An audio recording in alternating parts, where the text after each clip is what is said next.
together brighter from Beijing to Saransk. BRICS, together brighter, from Brasilia to Saransk. BRICS, together brighter, from Johannesburg to Saransk. BRICS, together brighter, from São Paulo to Saransk. BRICS, together brighter, from Beijing to Saransk. BRICS. Hashtag together brighter, from Johannesburg to Saransk. To the BRICS family. Hashtag together brighter, from Johannesburg to Saransk. BRICS, together brighter, from Johannesburg to Saransk.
Hello, everybody. I hope everyone can see me well. I would like to welcome you at the Together Brighter International Energy Saving Festival. This is an amazing initiative launched a few years ago, and this year it is a BRICS initiative, a BRICS festival, and we are incredibly happy to see BRICS representatives, BRICS leading experts here at the Together Brighter International Energy Saving Festival. And of course, we would like to welcome young people who are watching us and also a part of this festival, which is held this year online. My name is Alexander Kromishin. I'm a chairperson of the BRICS Youth Energy Agency, a BRICS mandated agency established in 2015 to contribute to youth energy cooperation among our countries. This year, the festival is held in the city of Saransk, Mordovia, and I would like to give a welcoming word to Mr. Igor Chadov, Deputy Prime Minister, Minister of Utilities, Energy and Civil Defense of the Government of Mordovia. Mr. Chadov, the floor is yours.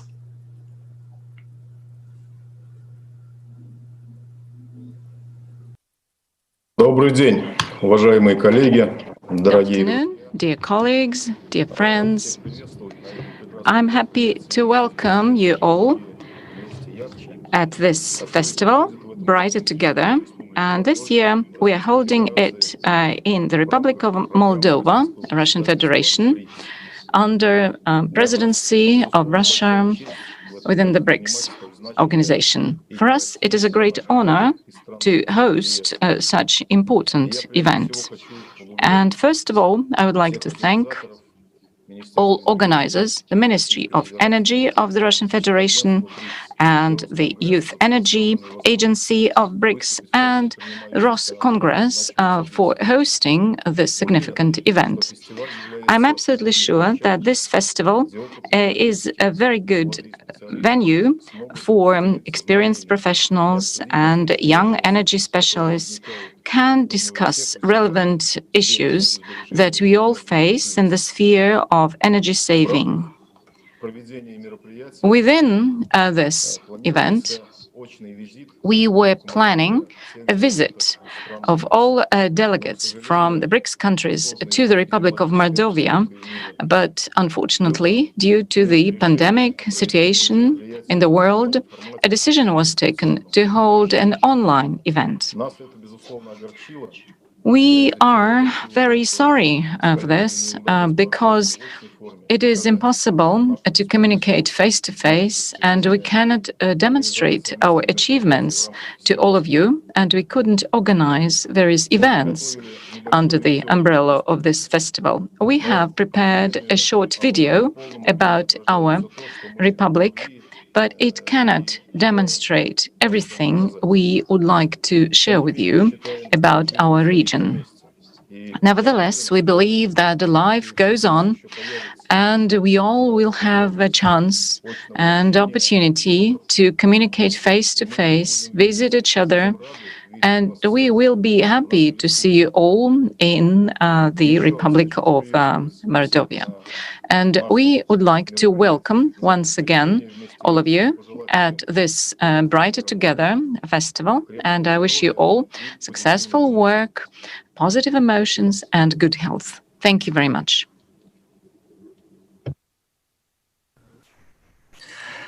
Thank you very much, Mr. Chadov. It is an amazing opportunity for us to be all together brighter, online in Saransk, Russian Federation. And we declare, I guess, the festival open. We have scheduled many very important and very bright events within the festival this year. Today, along with a very nice and informative introductory video, next event is the peer dialogue, where our leading experts from BRICS countries and youth practitioners, young professionals, we'll discuss the topical issues of energy efficiency in the industries. Then, we will launch the Together Brighter campaign across BRICS countries. And today's event will be finalized with the BRICS Together Brighter conference on energy efficiency and energy saving, where young people who developed the BRICS Youth Energy Outlook 2020 will present their reports and also share their ideas about the future of energy efficiency. So let me start right now with the peer dialogue. This peer dialogue, as I noticed, will create a platform for established professionals from BRICS countries, along with young professionals, to discuss topical issues of energy efficiency. Today we have Mr. Igor Chatev, Minister of Utilities, Energy and Civil Defense, Government of Mordovia. We also have Mr. Abhay Bakra, Director General, Bureau of Energy Efficiency, Government of India. We also have Hevan Pillai, President of EASA, Southern Africa Association, and a Group CEO of LTM.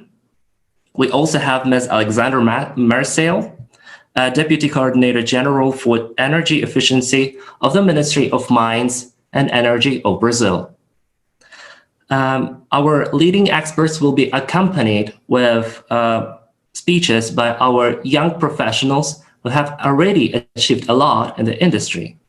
Those are Mr. Subramaniam Pulipaka, CEO of National Solar Energy Federation of India, Mr. Anton Galanyan, PhD student of the National Research Agora of Mordovia State University, Mr. Jamin Perik, Pathways Fellow of the UN Sustainable Development Solution Network, and of course, Ms. Devaksha Maharaj, Managing Director of Ikigai Engineering, South Africa. So right now, I'd like to give a word to Mr. Igor Chatev with his speech. Mr. Chatev.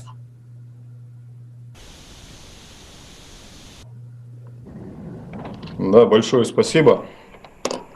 Thank you very much. First of all, I would like to begin with the following. Russia occupies a unique place in the world economy because we are a large producer, consumer, and exporter of all hydrocarbons. And Russia has been preserving these leading positions in oil and gas, in nuclear energy, and hydro energy industries. Within the Russian economy, energy provides almost 1/4 of the GDP and 1/3 of all investments, also about half of export and also federal budget revenues. And it is a real driver of innovative development. And it provides about 5 trillion rubles investments per year.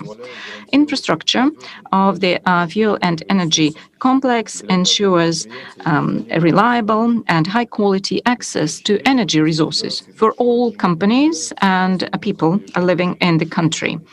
Great importance is occupied by energy efficiency and increasing energy saving.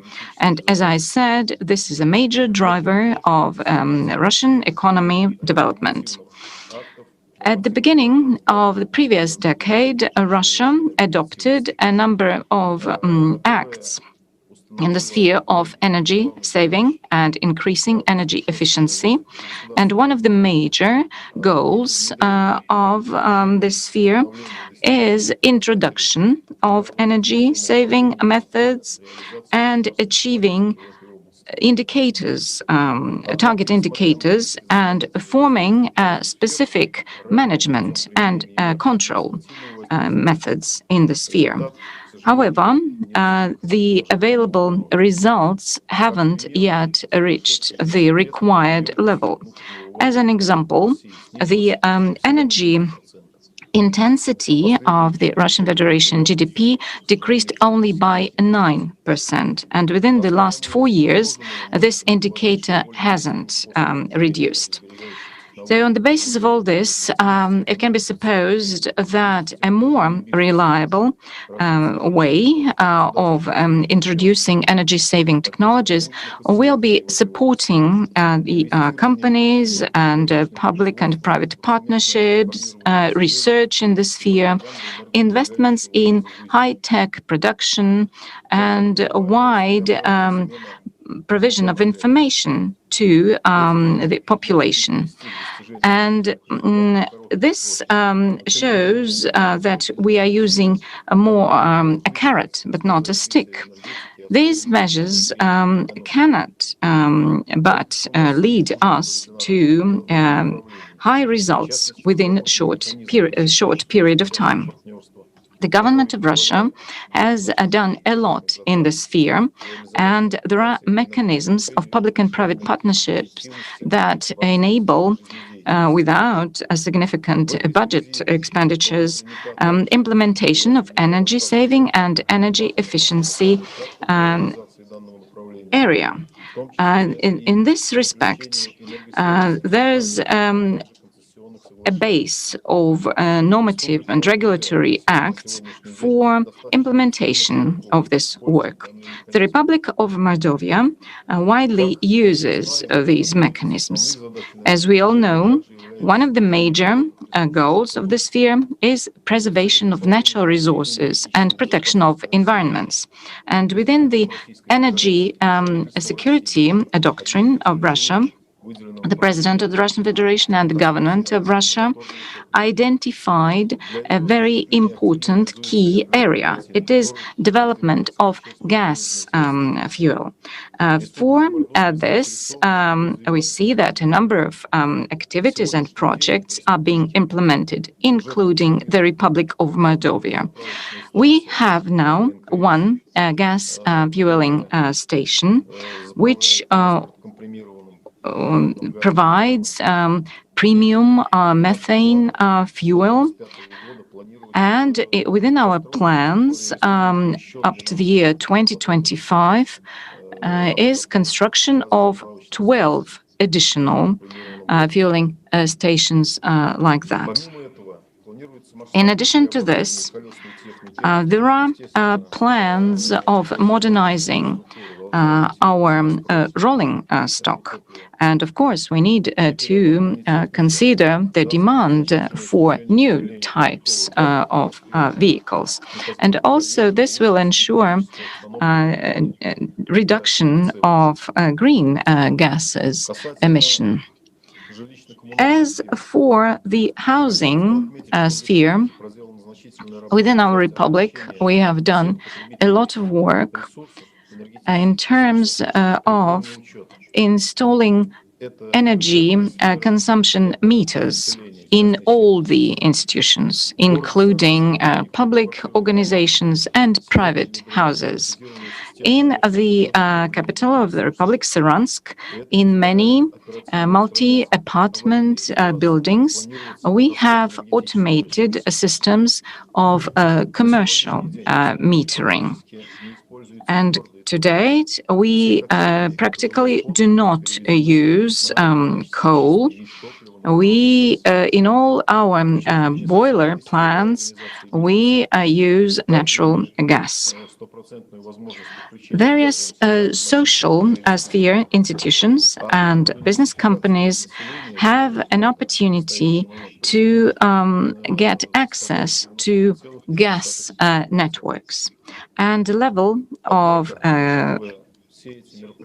gasification in the housing sector is over 93%. At the same time, all these measures and everything that has been done in the Republic leaves great potential for further development. And the government of our Republic will do everything needed in this sphere. Thank you for your attention. Now I'm ready to answer your questions. Thank you, Mr. Chadov. We have placed all the Q&A session to the end of our peer dialogue so that we could, get the synergy of the discussion that we had and also to collect the questions within the peer dialogue, I would also like to announce that all the participants of the current Zoom session, along with the YouTube, might put their questions in the chat. We will collect them and also direct to the speakers. So right now, I would like to give a word to Mr. Abhay Bakra from the Bureau of Energy Efficiency of the Government of India. I would like to shortly introduce the speaker. Mr. Bakra has a long story of working in the railway transportation industry. He participated in several railway projects, including Delhi Metro and Kolkata Metro extension projects, worked in the Ministry of Petroleum and Natural Gas. He's been instrumental in development and implementation of various programs aimed at petroleum and energy conservation in industry, transport, domestic sector. So I would like to welcome Mr. Bakra here at the Together Brighter Festival and give the floor to him to share his expertise. Thank you, Mr. Alexander, the young professional. Can you hear me now? Okay. So I'm very pleased to join this energy saving festivals and especially fully supportive of campaign Together Brighter. I'm very much happy to see young professionals participating here, and let me also compliment the Republic of Moldova and especially Mr. Igor Shadev for organizing this online peer dialogue despite the challenging circumstances, as you could not organize as a physical visit or a tour. Let me also appreciate the efforts done by Russian presidency and the Russian government federation, the Ministry of Energy, in organizing this BRICS presidency various events. As you may be aware, Bureau of Energy Efficiency is a nodal agency under the Ministry of Power, Government of India, in charge of all matters concerning energy conservation, energy efficiency, and all policies and programs are developed and formulated by Bureau under the guidance of Government of India. May I request for a small presentation showing the various programs and the impact, and I will be really happy if the young professionals joining here can actually take note of the success we have demonstrated in India through major programs, and also for the other initiatives which are coming in the coming years. Next slide, please. To just show all the youth, all young professionals joining here. Next slide, please. We would like to share in a year 2018-19, and as I told you, the Bureau is also given a mandate that every year we do a verification of all kinds of saving impact, which we are doing from different programs and policies. Some of them are stick-based and some of them are having carrot kind of approach. So in total, we could save in terms of electricity units, 136 billion units. And finally, if you could see, we have almost 12 to 13 billion US saving in monetary terms, which is equivalent also in terms of 23.73 million tons of oil equivalent. Together, all the saving measures in a year has given us avoided CO2 emission of 151 of CO2 million tons. Next slide, please. As Mr. Alexander talked initially, our focus has been on the large industries and the energy efficiency program that is through mandatory targets given to different agencies. The impact has given very recently 11 metric ton of oil equivalent and about 30 billion units of electricity saving. Together, if we can see 62 million ton of CO2 emissions avoided. It has also resulted in more than total, if you put all together, all the schemes, we have about 12 billion US dollar saving. The other programs being the appliances sector, which has been a very popular scheme of standards and labeling. We started this in 2006, and slowly we have come to 26 major appliances who are energy guzzler, energy consuming appliances. But most important thing is this scheme is actually supported by the customers. 10 appliances are in the mandatory regime. That means those appliances cannot be sold in the market without a minimum energy efficiency level. But there are another 60 appliances or products which can be sold on a voluntary basis. However, the consumers are preferring higher stars, either 3-star, 4-star, or 5-star. Every 3 to 4 years, we are improving the energy efficiency of these products and improving our star labeling plan so that the customers are getting new technologies and more efficient products. Last but not least, the street light and the LED light program. Very recently, in last 2 to 3 years, have been quite successful. We have been able to have more than 150 crores. That is about 15 billion LED lights already deployed in different parts of the country. Along with that, 1 billion street light have been deployed. Next slide, please.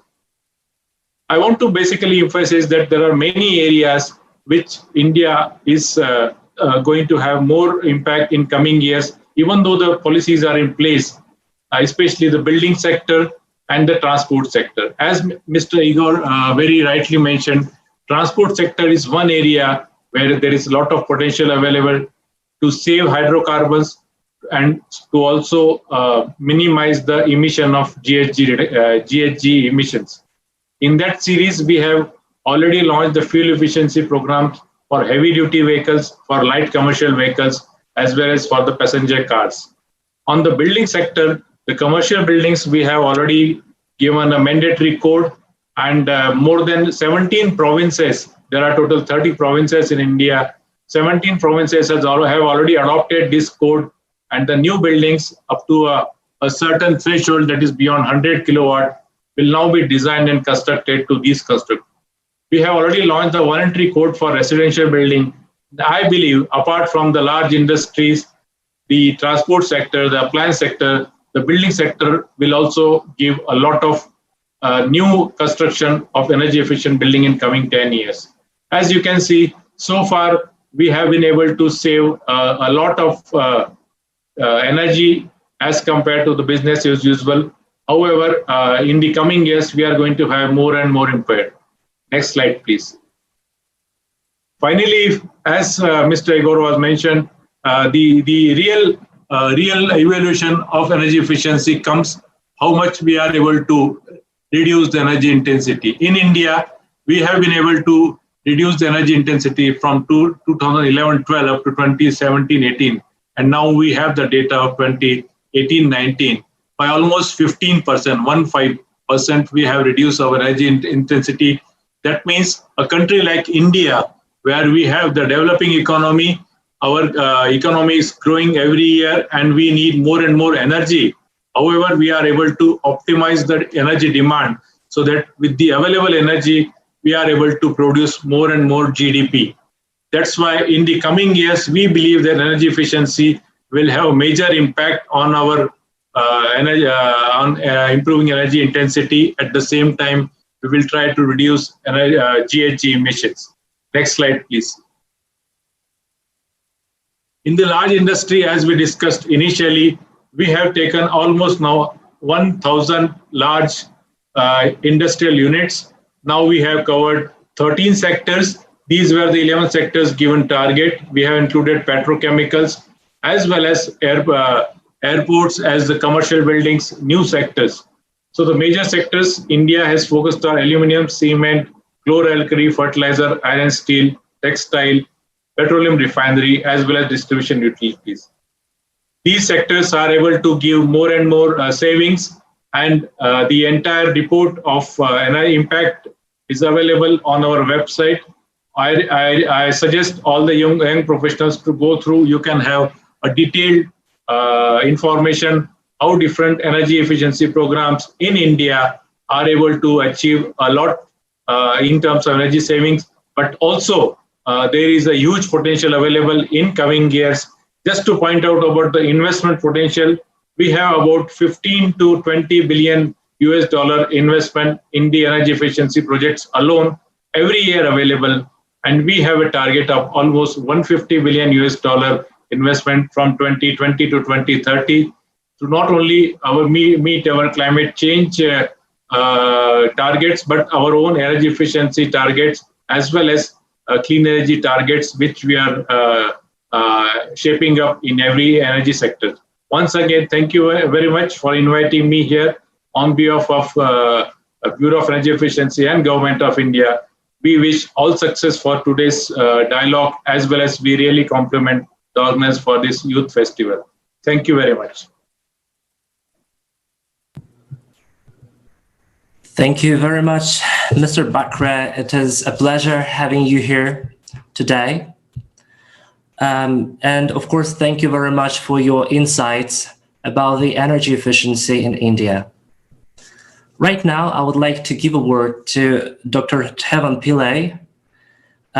Dr. Pillay headed the drive in Eskom, South African company focusing on demand response and energy efficiency for the large corporate customers in the Republic of South Africa. He won the Eskom Chairman's Awards in the field of energy efficiency in 2008 to 2010. Currently, he's the group CEO of LTM Energy that have implemented several successful case studies in the energy and water management space, including renewable energy. And he's also the president of ESCO, Energy Services Companies Association of Southern Africa, and a member of the University of Johannesburg Industrial Advisory Board. We are really happy to have you here today, Dr. Pillay, with us, with your insights about energy efficiency and energy saving in South Africa, to share your expert view on that matter. And I would like to give a word to you.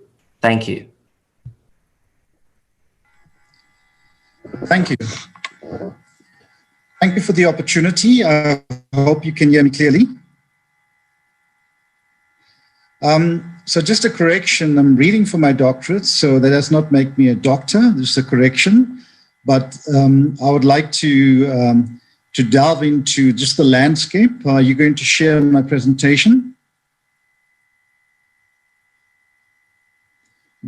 While we're waiting for the presentation to come up, perhaps I can just portray the landscape of South Africa currently. We have about 50 gigawatts of energy, and of that mix, over 70% is coal and about 15% of renewable energy. One of the successful programs that government rolled out was the government-backed REAP program, which increased the renewable energy mix. And the plans is to ensure that the coal mix diminishes while the renewable energy mix increases going into the future. We're almost about 40% of the total African continent electricity. And by far, of course, in terms of our carbon footprint, we've got a large carbon footprint, and I would like to focus on some of the projects and initiatives in our country that's currently happening both in private sector and government. Government is certainly leading by example in terms of greening their buildings and starting off with energy conservation first, migrating into energy efficiency before they harness the full potential of clean green energy. And we're seeing that not only in the government space, but also in the private space. So I'd just like to go and set the scene. If I can go to the next slide.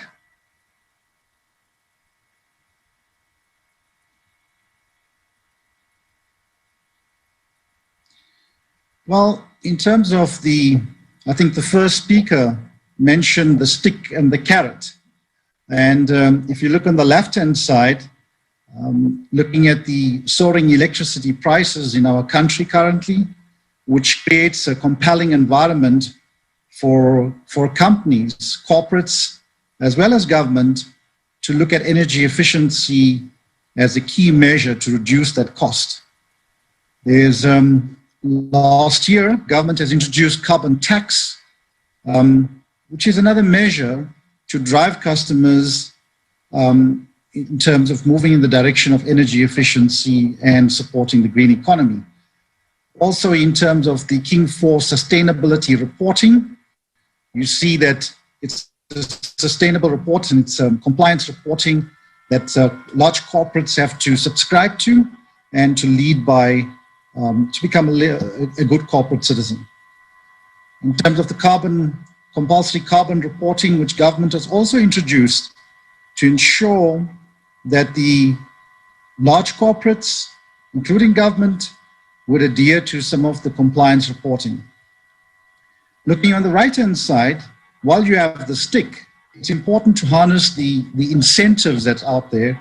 And you find that there's various tax incentives introduced by our government in the form of 12B, 12L. I don't want to go into detail about the various tax incentives, but it's looking in keen interest to support the green economy, notwithstanding the carbon revenues that one could get in terms of carbon trading.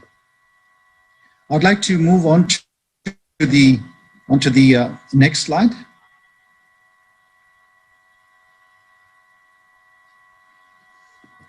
I'd just like to cover, I set the scene about our landscape in South Africa and what government has introduced, and they were quite successful with the REAP program. Just to introduce to the youngsters some of the value propositions in our country and some of the projects and some of the game changers or disruptive technologies. I'd like to just focus on that. But of course, notwithstanding from the low-hanging fruits before you go into the high-end disruptive technologies. If you can move on to the next slide.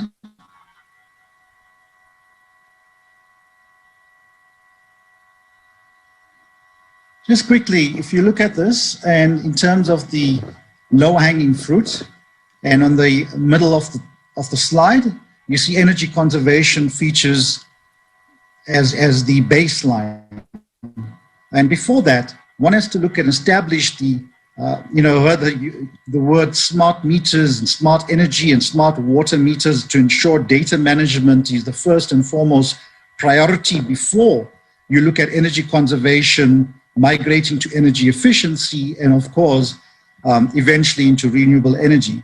In that order, and on the left, it shows it's energy efficiency is a low-hanging fruit. And the quote from Time magazine, which I just steal from them in terms of stating that energy efficiency is by far the cheapest and most cost-effective form of renewable energy. Next slide.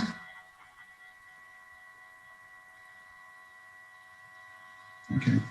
In South Africa, what has happened, and you find that more companies are giving a better value proposition instead of just doing a project, and especially for the green entrepreneurs out there, that they're moving from just presenting a project or quotation, but presenting a sound business case. And that's where you're leveraging of the various tax incentives to present the sound business case, or ensuring that you move away from the stick, which is the carbon tax which one is levied with. So to present the holistic business case is very important, and that's why more projects are getting traction in how you present the business case itself. I want to lead on in the few minutes. I want to just go through one or two slides in detail. If you can go to the next one. So not to do justice for the 10 minutes that I have.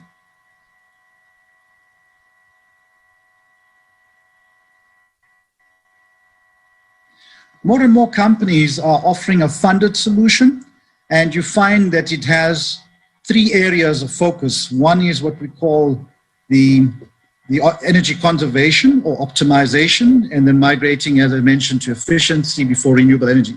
But lots of companies are offering a funded solution where they can compare with the green, of course, conventional being the coal-fired powered station energy, where green energy is substantially lower than the coal-fired energy.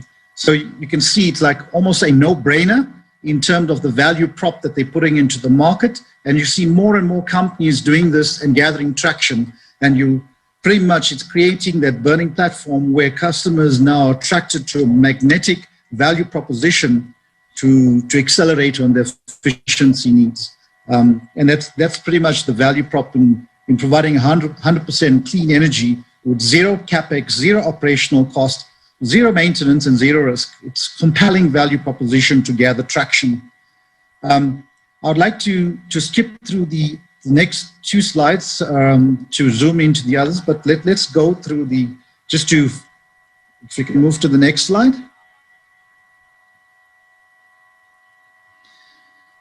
The slogan's been mooted into M plus N plus O equal to P when you gather all these optimization, the efficiency, and the megawatts being you generating clean energy to give you the P, which is the phenomenal offering to the client. And you can get up to 50% savings of the client's bill. And if you combine this as a total value prop. So next slide.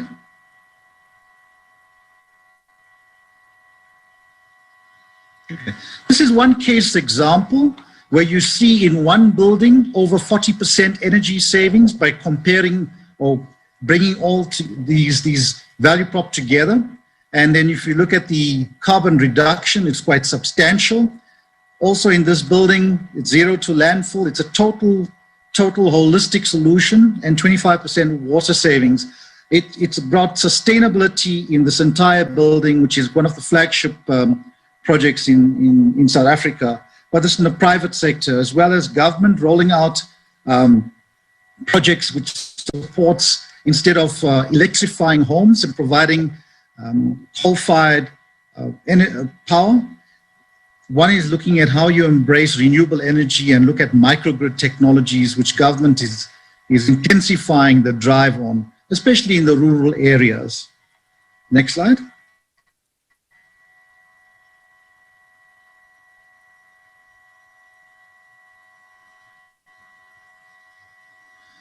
Okay, this leads you to what we call the disruptive, and it's important to just flag this as some of the disruptive technologies. We've seen the advance of cell phones. I mean, there used to be a talk of Ericsson and Nokia, and now you talk about Samsung and iPhone. Technologies advanced where it moved from fixed line operators to now mobile phones. So significantly, which leads on to my next slide. Okay, if you look at this, and if you can see on some of the technologies in using second-hand shipping containers to provide whether it's classrooms, whether it's libraries, and it's typically what you can harness existing material instead of. It is important to recognize you reuse first before you can turn it into garbage. Now, what's important about this, on the right-hand side, I flag a pipe hydro system, which is a third of conventional electricity, which is about 50 South African cents per kilowatt hour. And these consist of turbines within a pipe. So some of the disruptive technology is taking place in the country currently. And it's changing the order. And with that significance, we can move into the next slide.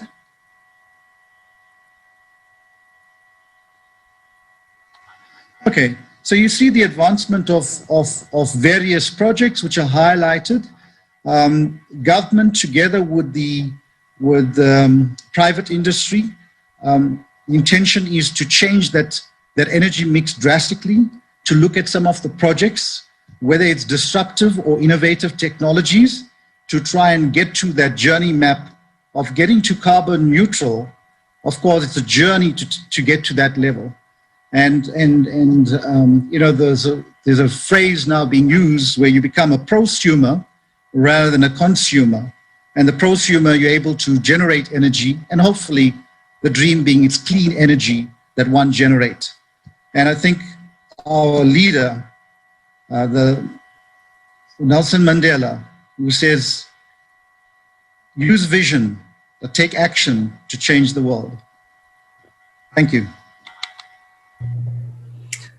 Thank you very much, Mr. Pillay. It was very inspiring and motivating speech, and thank you very much for your insights about innovation in energy efficiency. We are also gathering different questions for our speakers. We have already a few questions for a few of you.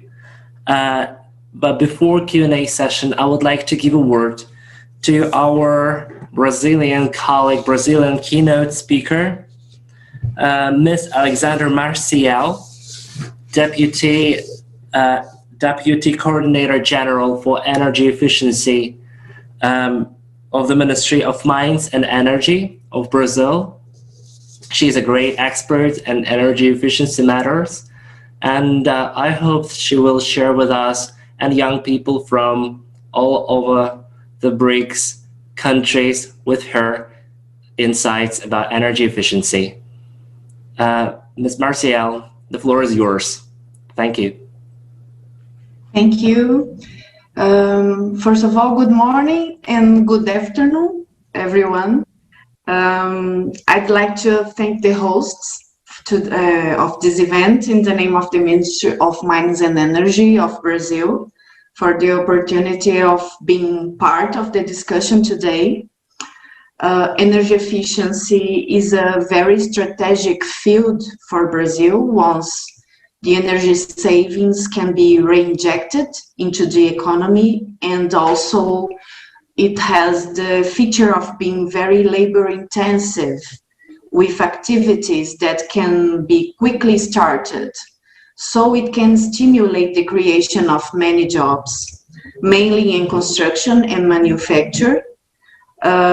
We have a projection for 2030 that points as a direct and indirect impact of the energy efficiency chain, that it can generate about 1,200,000 jobs in Brazil by 2030. Therefore, energy efficiency has the potential of being a very important tool to the economic recovery post-COVID-19.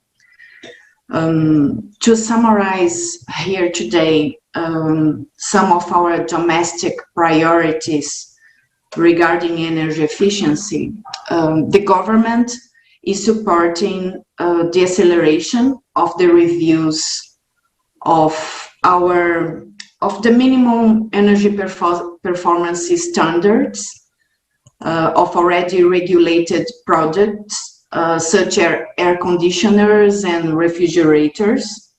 Regarding air conditioners, we've just published a new ordinance published by our metrology institution, the ordinance number 234, that incorporates a new testing method based on ISO 16358, and also a new classification of energy performance of air conditioners.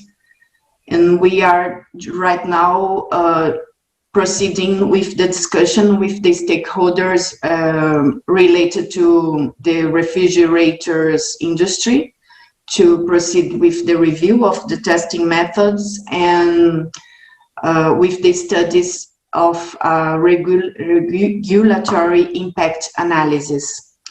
We are also proceeding with studies to make some of our voluntary energy efficiency labeling programs compulsory, So we are evaluating now how to make compulsory our energy efficiency labeling program for buildings, also for commercial and residential buildings.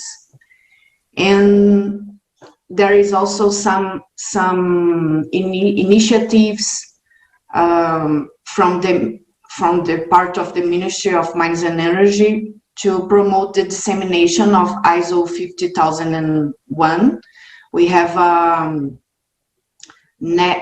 learning capacity program in which we are going to spread the knowledge about ISO 50001 into the industry, to small and medium industry, and also to large intensive consumers. And to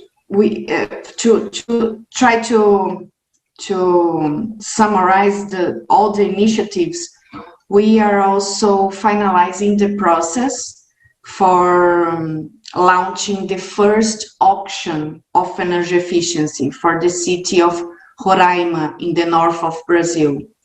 In this auction, it will be a very innovative policy from our system, in which we are going to split the city into like 5 zones, in which there will be these different auctions, in which the selected companies will have the responsibility of decreasing the energy consumed of these zones. There will be a minimum of efficiency that they need to achieve, and we are going we expect to launch this auction by the second semester of 2021. So it's a short view of the measures Brazil is taking right now, and we are available to answer your questions and share our experience. And well, in conclusion of our intervention, we hope it's a very productive event and that we can share and learn a lot with the colleagues here today. Thank you very much. Thank you very much, Ms. Marcial. It was really insightful, and it is really important to discuss the issues of energy efficiency. And also, we're really thankful to you as Brazilian speaker, as we have so many representatives of young people from Brazil who are very much interested in energy efficiency and energy saving. That was reflected in the Outlook, Youth Energy Outlook 2020, which will be presented in the following days. So that's it for our expert panel right now. We would like right now to address the questions that we got for our speakers.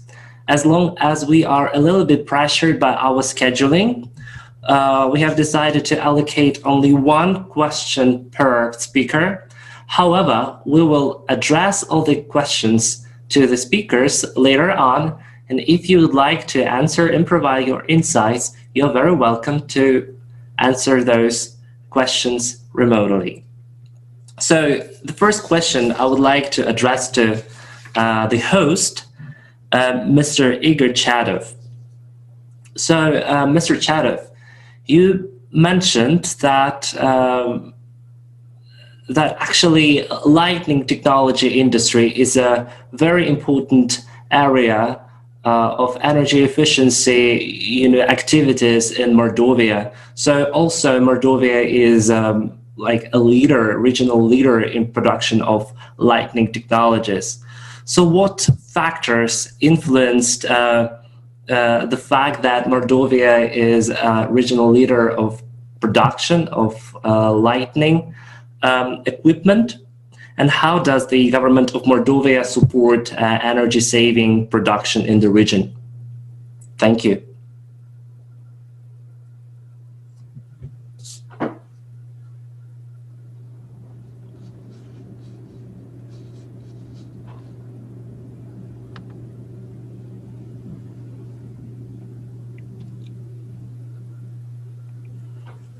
Mr. Chadov, could you please unmute?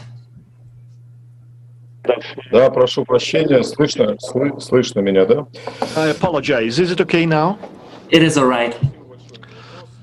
Thanks for your question. I would like to note right away and to draw your attention to the point that historically, since the time of the Soviet Union, Moldova is the lightning engineering center. It used to be in the Soviet Union. Now the Republic is a leader in Russia, and to hold the position, Mordovia took a decision to establish a lightning engineering cluster in 2012, and there are great companies that are part of the cluster, and fiber optics technologies are being used, and in the past couple of years we have many achievements, and more than 7 billion private investments have been made into this engineering sector. And of course, the government is taking part, and $500 million subsidies were provided from the budget, and thanks to the investments, more than 2,000 jobs were created, and the productivity has grown from 0.5 million rubles per capita in 2012 up to 4 million rubles per capita in 2019 to provide incentives and to implement the new devices and products. There was a project launched in the Technopark Mordovia to develop the center of the energy-saving lightning engineering, which is fitted with the state-of-the-art equipment and machinery. And education is part of the solution for the issue, and there is a Republican Lyceum for gifted children. And we start education from scratch, from young children. And there is a children techno park. It is equipped with the machinery for the children to get engaged in the research and studies. In 2015, the Ogarov University in Saransk established the Institute of Electronics and Lightning Engineering. And all these entities are part and parcel of the lightning engineering cluster of the Republic of Mordovia. Thank you. Thank you very much. Thank you for your answer. And the next question goes to Mr. Bakra. We received this question from Pukara, and the question is the following. What joint measures would you, as an Indian governmental agency, would suggest to BRICS youth, and actually young Indians, on how to contribute to energy efficiency on their level? What would be best for them to do so that the country would benefit from their activities? Thank you. Thank you. It was really a very good question, and I sincerely believe that the youth, the young group can make a major difference through energy efficiency adoption in the economy. Few examples I can say, as the young professionals or the youth as a whole can actually inculcate a practice of always thinking about or always procuring or purchasing energy efficient products. That will be general suggestion. Apart from that, whenever we find a lot of enthusiasm that whenever new houses are constructed or even the old houses are refurbished, there is always the houses, residences are actually of individual choice. They have their own, every household would like to have its own choice. So in that selection and the process, if the energy efficiency in building sector is taken into consideration, we have very elaborate codes available, what kind of material, what kind of design, and similarly, so such suggestion the young youth group can take into account and build new houses with energy efficient material. We expect that in next 10 years, much construction is happening in India, and if most of that comes out from energy efficient design and construction, it will make a very sustainable habitat and at the same time optimize the demand very effectively. The last thing is the small industries. The small industries, the startups, the young entrepreneurs are going to have new technologies. They should always select for energy efficient technologies, the latest technologies. It will go a long way. Even there are incentives available to deploy more efficient technology with certain financial support. But on a long run, their energy demand is reduced. So that will make their businesses more profitable. So these are 3 quick suggestions. And I believe all the young people sitting here, listening here, will definitely take note of that and make sure for a much better world in the coming years. Thank you so much. Thank you very much, Mr. Bakra, and it is really insightful, and I'm sure that we will note it also in the strategies that the BRICS Youth Energy Agency applies in youth energy cooperation and also in the field of energy efficiency. The next question goes to Mr. Pillay. Mr. Pillay, we've got this question actually from Johannesburg, and this question is, from my point of view, is really relevant for your activities. So it is attributed to energy saving innovations. So the question is, what energy efficiency innovations could you advise for BRICS countries in general? What could be right now the best solution for BRICS countries, as long as there is a cooperation in the field of energy efficiency? Please keep it short, and we'll be happy to have this answer from you. Thank you. Thank you. I think that's a great question, and it can range from the simple to more complex solutions that you have out there. But the one that I like to zoom in terms of how do you harness the data and look at that and have intelligent control. You've seen the phrases as smart metering, whether it's energy, water, gas, or solar for that matter, being into a common platform, but it's now advanced into the IoT platform. So what for me is the biggest focus should be is on smart buildings and how you integrate the various technologies like lighting, air conditioning loads, and so forth. It's about bringing that integration, and I believe that's the biggest harnessing potential. The lack of integration is glaring. How do you use software to drive smarter buildings or smarter cities? I think that's going to be a key focus area than just technologies. There are various technologies in terms of, for example, because of heating, ventilation, and air conditioning load makes up the major consumer. And one has to just take note, there are simple things that one has to look into, like I mentioned about the smarter buildings and smarter cities and the integration of it. I think that'll be a key focus and enjoy innovation, and how software plays a key role, not just hardware.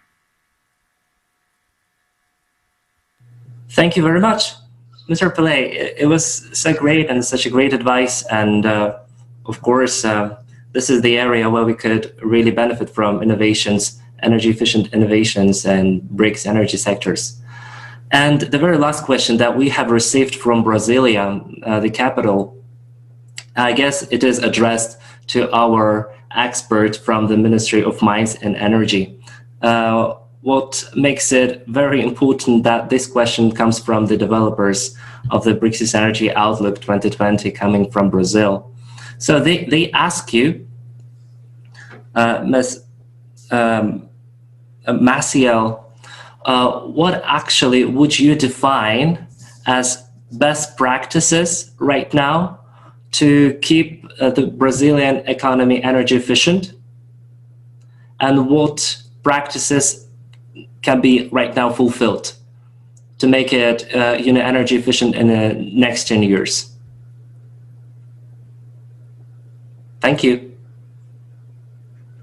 Hi, thank you for the question. Well, I believe we have some very important tools to promote energy efficiency actions in Brazil, not only to promote, but also to financially support these actions, because based on our law 9991, 1% of the net operating revenue of our distribution companies must be put on energy efficiency projects and also on research and development.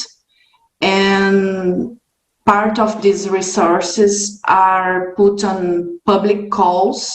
We have all the distribution companies must proceed every year with a public call for energy efficiency projects, and it has promoted many initiatives regarding energy efficiency, not only to the private sector, but also to the public sector. It's been very useful for the public sector to finance measures of energy efficiency. We also have part of this resource put on our energy conservation program, our national energy conservation program called ProCell. And in ProCell, we every year we have a budget of about 90 million euro.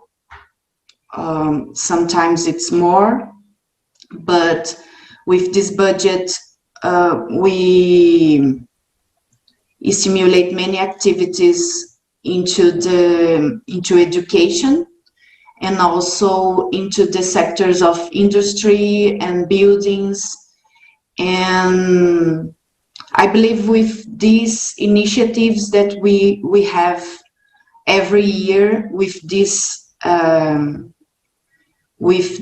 revenue, we are managing to proceed with very important tools to stimulate the adoption of energy efficiency and to finance these activities. Thank you very much. It was a really nice answer for this not a very easy question. I would like to summarize with this part that we just listened to the very leading experts from BRICS, and we are a little bit short of time, but we are having a very nice panel of youth professionals who've got something to say. Also, to the leading experts to share their views, the youth point of view on energy efficiency in their countries, what difficulties they faced within the industry when they were becoming professionals, and what they see in the future. It is really important, as a very important part of the peer dialogue, that the youth are trying to forecast the future, and for the expert speakers, experts of the industry, to see where the future goes from the standpoint of young people. So I would like to give a word to Mr. Subramaniam Pulipaka, CEO of National Solar Energy Federation of India. He is also co-founder of Renewable Energy and a receiver of the Global Energy Acknowledgement Award, which he received within the first BRICS Youth Energy Summit in Moscow in 2018. And Mr. Bulipaka, I would like to ask you to keep to the time slot of 3 to 4 minutes. Thank you very much. Thank you very much, Alexander. Good evening to one and all. I'm very happy to be speaking at this BRICS festival. Exactly 2 years back, I won the BRICS Young Scientist Award in the BRICS Youth Energy Summit. And first of all, I'm very happy to be here virtually, even though not physically. And I would like to congratulate the Russian Federation for their chairmanship of BRICS. And I'm very sure that under Russia's leadership, this year's BRICS deliberations will achieve more meaningful breakthroughs and will lay a strong foundation for India's chairmanship next year. I would also like to specially thank and convey my regards to Mr. Igor Chadov, the Deputy Prime Minister and the Minister of Utilities, Energy and Civil Defense for Government of Mordovia, and the beautiful city of Saransk for hosting this summit. As young people, we believe more in the present than in presentations. So I'll try to sort of channelize my 3 or 4 minutes on how young people can be part of the energy transition that is happening. All of us know, in fact, as a younger CEO of one of the world's largest solar industry associations, I believe energy efficiency and youth participation should go hand in hand. As the famous saying goes, that energy saved is energy produced. Over the last 2 centuries, every country's development has been energy centric, and it has been predominantly dependent upon conventional sources of energy. But slowly we understood that conventional sources of energy are not only contributing to depletion of resources, but also contribute to climate change. And at the beginning of this century or this millennium, I would say, we have started aggressively looking at climate change mitigation technologies, including renewable energy proliferation. And for countries in BRICS, which are basically going through a paradigm shift from developing to becoming developed, it is very, very important and very, very tricky to ensure the climate change countries which are having high upfront cost and achieving this rapid economic development, which often relies on large scale cheap energy which is coming from fossil fuels. India is a very good example where our Honorable Prime Minister Shri Narendra Modi has set up an ambitious target of 100 gigawatt of solar energy by 2022 and 175 gigawatt of renewable energy by 2022. And last year in the United Nations Summit, he also announced that we'll be rejigging our target to 350 gigawatt of solar energy and 100 gigawatt of other renewable energy sources, making it almost 450 gigawatt of renewable energy by 2030. So this shows the important leadership role that India is playing when it comes to rapid energy transition. Another important milestone here is India setting up of International Solar Alliance, where India wants to promote solar energy as a main source of energy across the countries and take it into mainstream in the countries where it's not already mainstream. And in similar lines, Prime Minister Modi also has envisioned one sun, one world, one grid, where he wants to connect the entire world through one grid so that the solar energy resource, which is available at any point of time at some part in the globe, can be utilized throughout the day. Now coming back to youth, I think youth participation in energy conservation, energy efficiency, energy transition often relies on A, B, and C.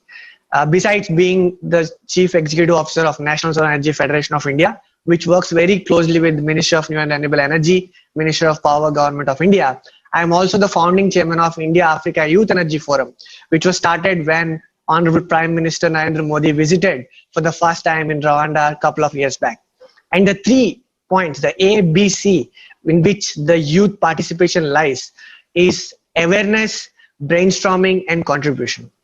Awareness is a key point, as Sri Abhay Bakreji from BE has rightly mentioned, that the right amount of awareness can actually have a potential to change into a very good or innovative startup idea. And there are many young professionals, including me, when a couple of years back I donned the hat of an entrepreneur in energy efficiency and renewable energy domain.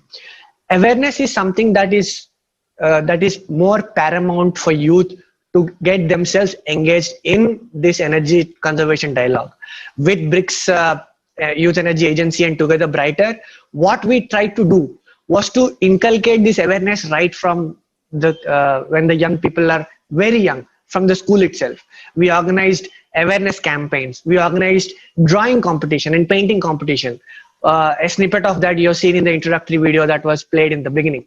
So with this, what happens is young people and children at a very prime and young age can form sort of equivalence of what's happening, or what is energy conservation, what is renewable energy, and how can we contribute it there.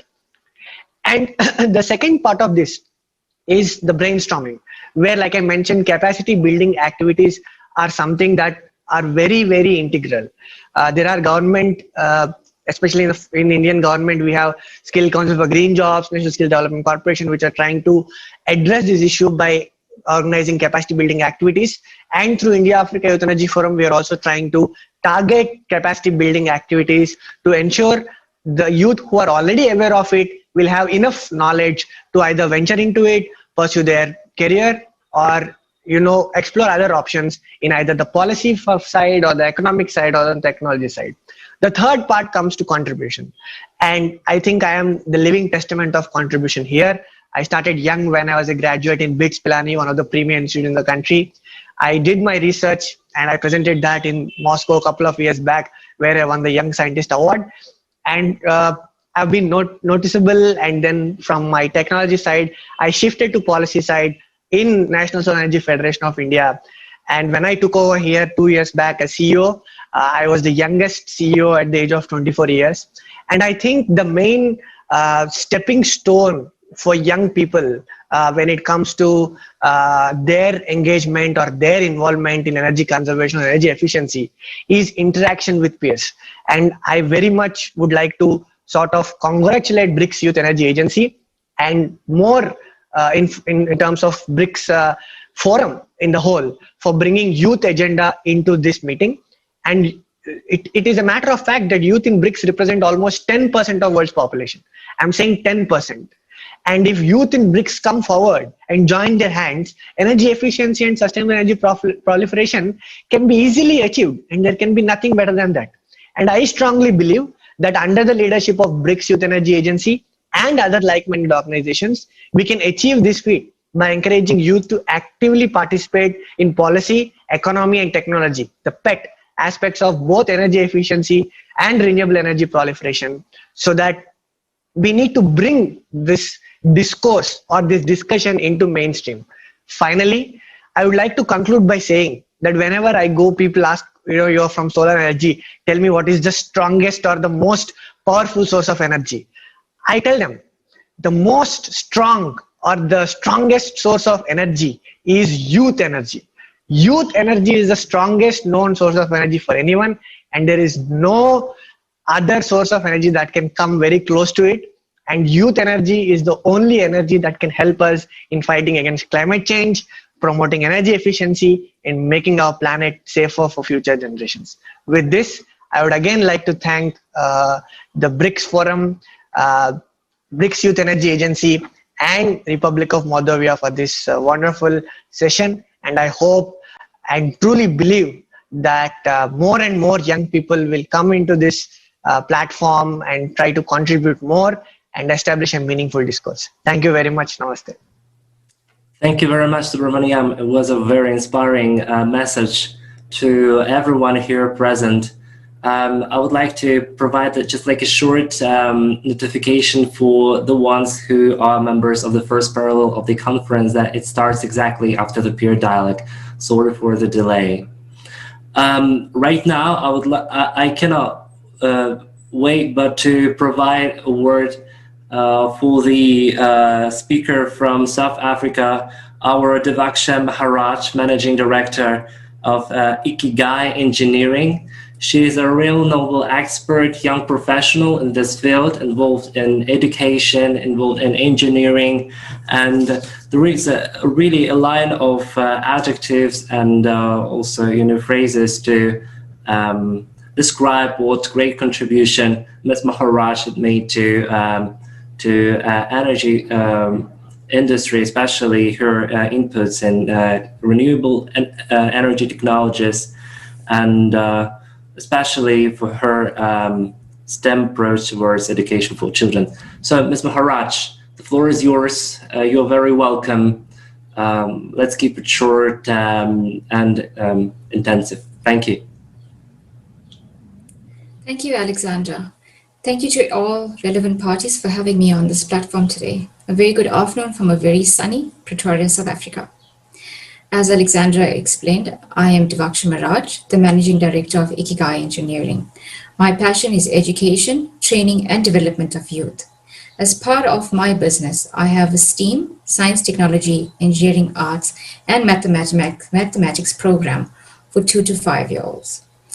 Hence, my message for you today is focusing on your influence towards climate change from an education perspective.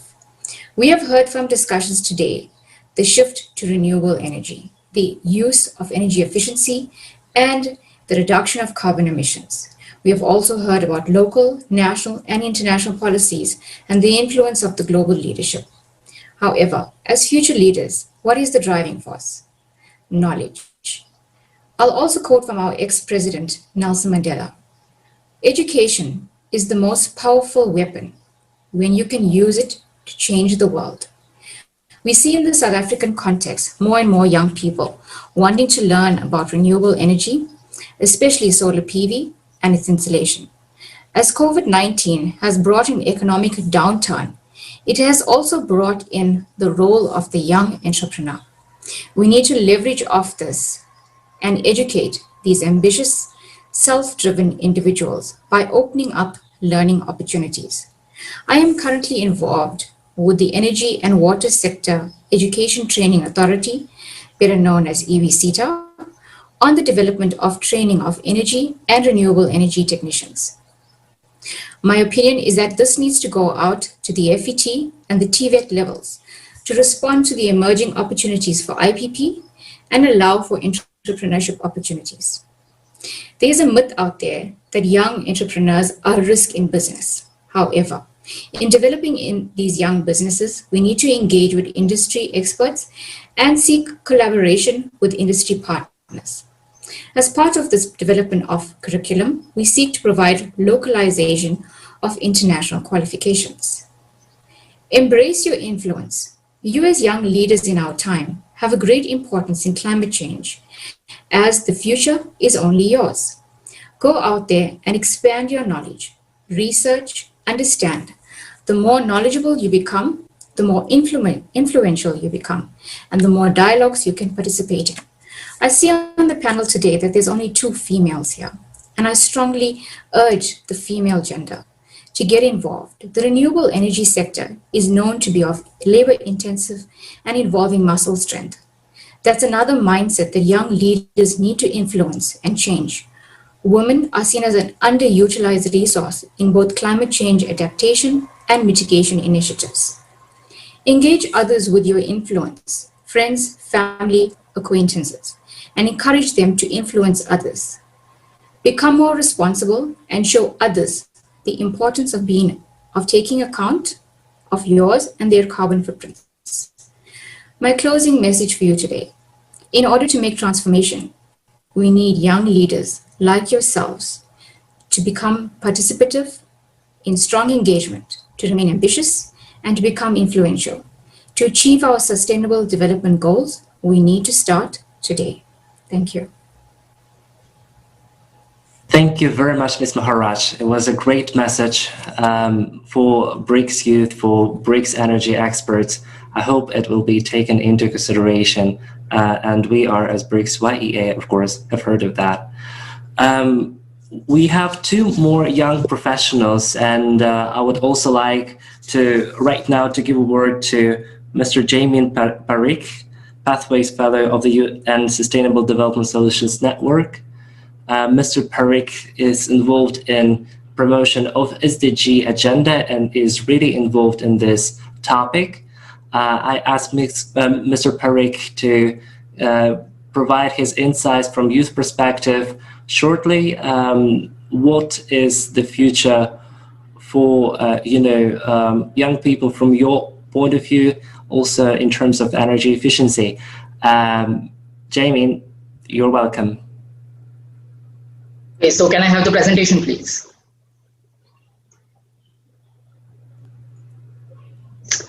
Okay, so hello everyone, namaste, salam, drastvoy. This is Jamin Parekh from United Nations SDSN. Next slide, please. So basically, let us shift our focus on BRICS and youth. Can I have the next slide, please? So we see that BRICS as an international organization is one of those few organizations which have considerably higher population of youth residing in it. And here comes the role of youth into the picture. Moreover, when we talk about efficiency and energy efficiency and affordability, the sustainability aspect has to be considered. This goes into two aspects, that is the social dimension and the economic dimensions, and both go hand in hand.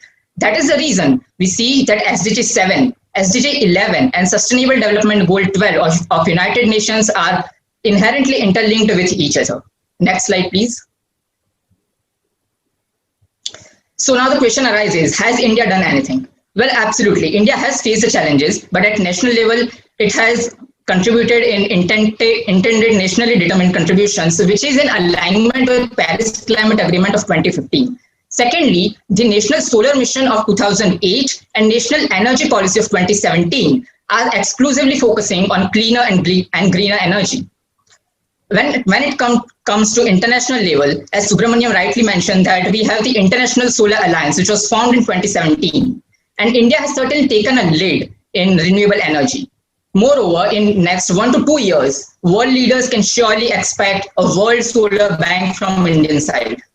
This clearly shows the bold commitment which India has made, especially towards renewable energy, the solar energy. Next slide, please. Can we have next slide, please? Now the situation comes that is everything going well within the BRICS and within India? I would say I'm a bit apprehensive about reaching to some direct conclusion. Because if you closely observe the UN SDG report of 2020, which in turn is formed by UN SDSN only, we see that among the BRICS nations, as far as SDG 7 and SDG 11 is concerned, none of the countries, I repeat, none of the countries has achieved the quote-unquote on the track record, apart from Brazil, which is with respect to SDG 7. So what are we doing? We need to introspect. Next slide, please. We need to introspect that are we actually going to follow the same policies in post-COVID-19 era as well? What are the fundamental things which we are doing wrong? Let me give you my 5-point formula and the youth engagement.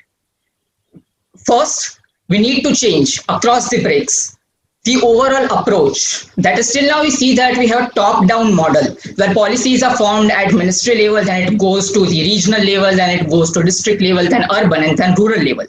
I think this thing needs to be changed and replaced with a bottom-up approach where youth has extensive participation in both policy making and policy implementation. In a bottom-up approach, we see that NGOs as well as civil societies have a more prominent role, which also gives an opportunity to participate in democracy. Second, I would say education on sustainable development. It is high time that we integrate this education on sustainable development, that also with respect to renewable energy and energy efficiency with our respective national education policies. And I'm pretty much sure that none of the BRICS countries has done that. So I do expect that in near future, this thing will be considered. Thirdly, I'm really surprised that BRICS does not have a common youth policy. It is high time that we pull up our socks and we work on a common BRICS youth policy, because this promotes peer-to-peer contact between young professionals among the BRICS nations. Secondly, it also provides guidance of various national governments to the young professionals of different countries. Fourthly, artificial intelligence and youth. So many youth are nowadays apprehensive that in future, in upcoming 10 to 15 or say 20 years, artificial intelligence will acquire a dominant role and probably the employment will be snatched away. I would argue that no. In fact, if we use artificial intelligence to go for the sustainable development, then, and that also particularly with respect to energy efficiency and universal access to energy, we will be getting a green infrastructure. From green infrastructure, we will be leading to a circular economy. This circular economy will give us green jobs, and green jobs will ultimately provide the employment. Fifth, and probably the most important one, whether we accept it or not, presently our cities are not resilient. Because had our cities been resilient, then in both social and economic dimensions, we would not be facing the devastating impacts of COVID-19. So the priority should be to make our cities more and more resilient, to make it, to integrate it, be it transport, be it energy, be it education. Cities have to be treated as systems of systems. And this is how whole redesigning of cities, urban areas have to be done. Another aspect in this is DRE, or Decentralized Renewable Energy. This is something which no country can ignore, no country should ignore. Because we see that mainly the renewable energy is produced from on-grid, but these are not cost efficient. We need off-grid as well as semi-grid sources of energy to make it more and more cost efficient, which will be directly aligned with the target 7.3, 7.2 and 7.1 of Sustainable Development Goal 7, which deals with renewable energy. Next slide, please.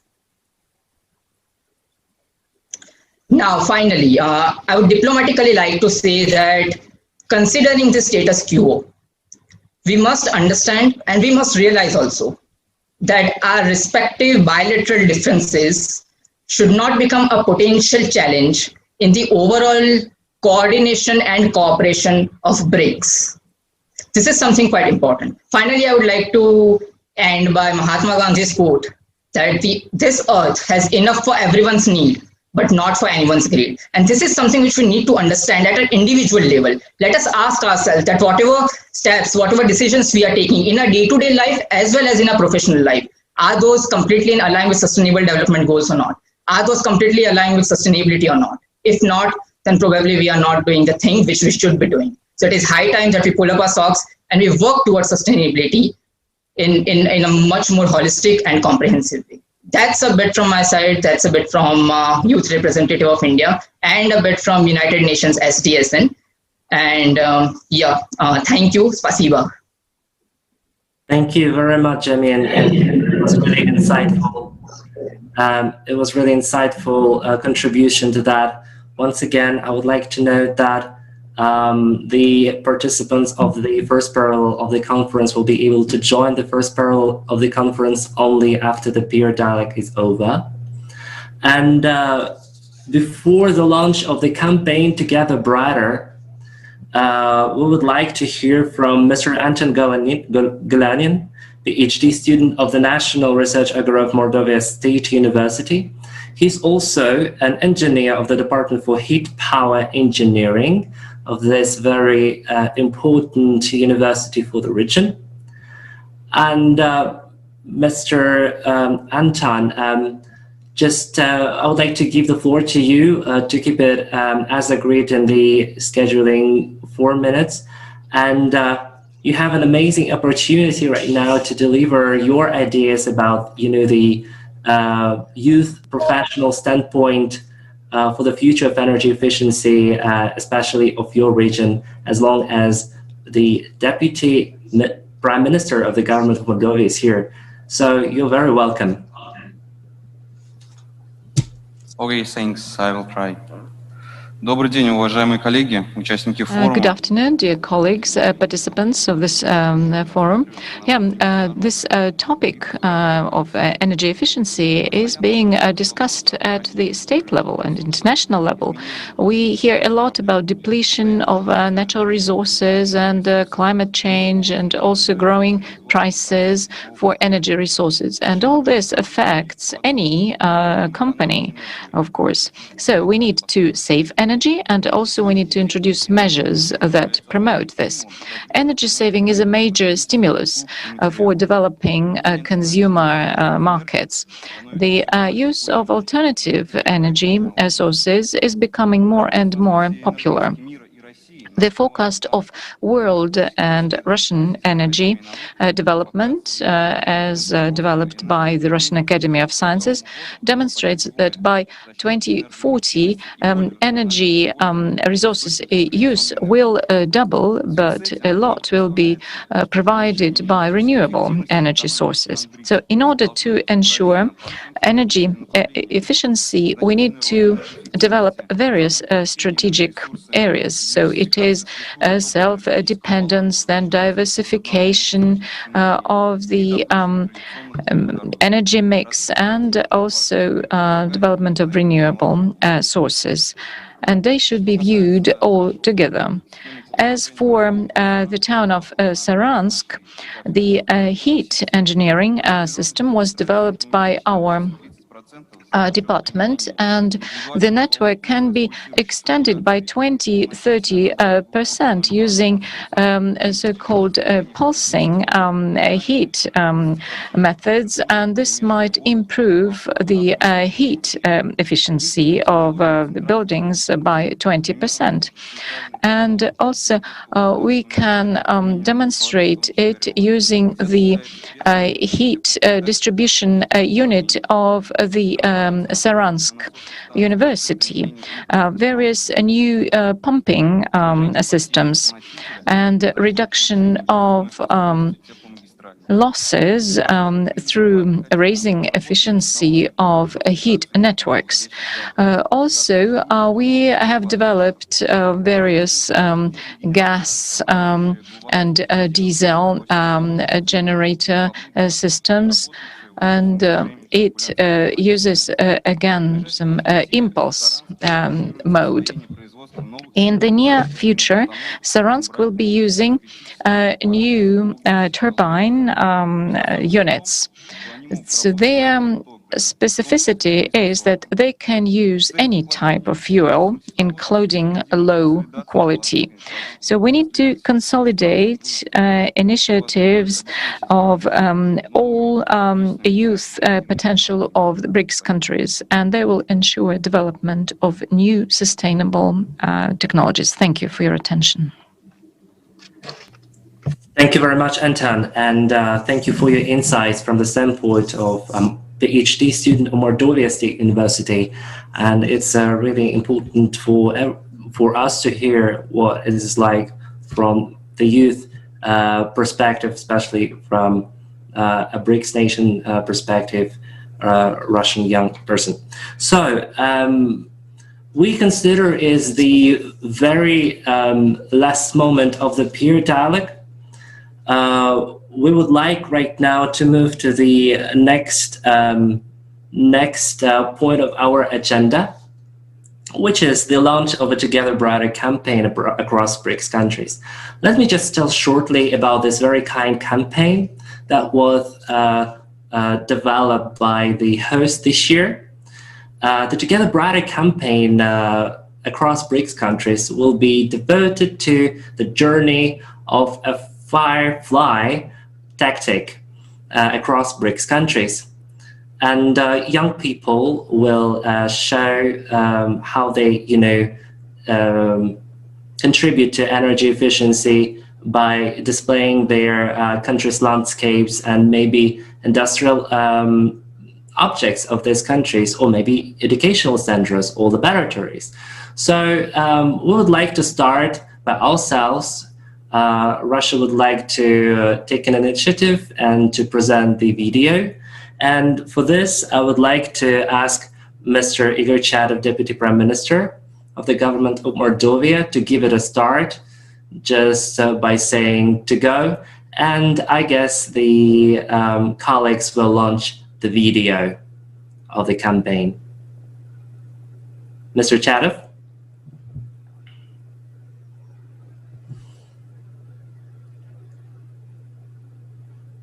Could you please unmute? Да, спасибо.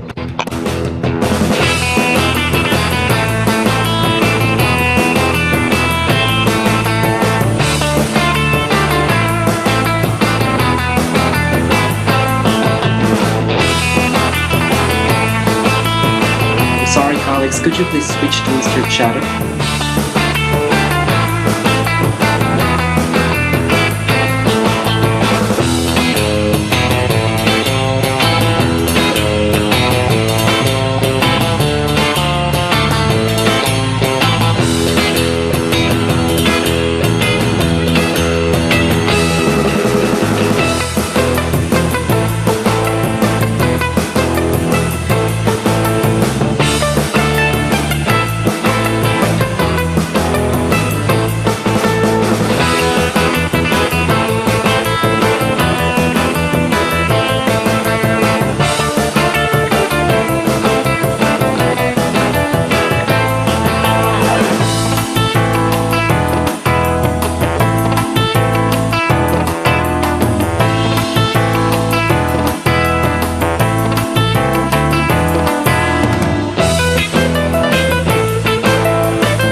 So great.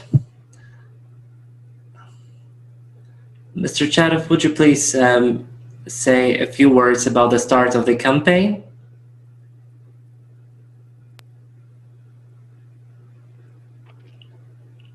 Mr. Chadov? Да, спасибо. Yes, thank you. Yes, yes.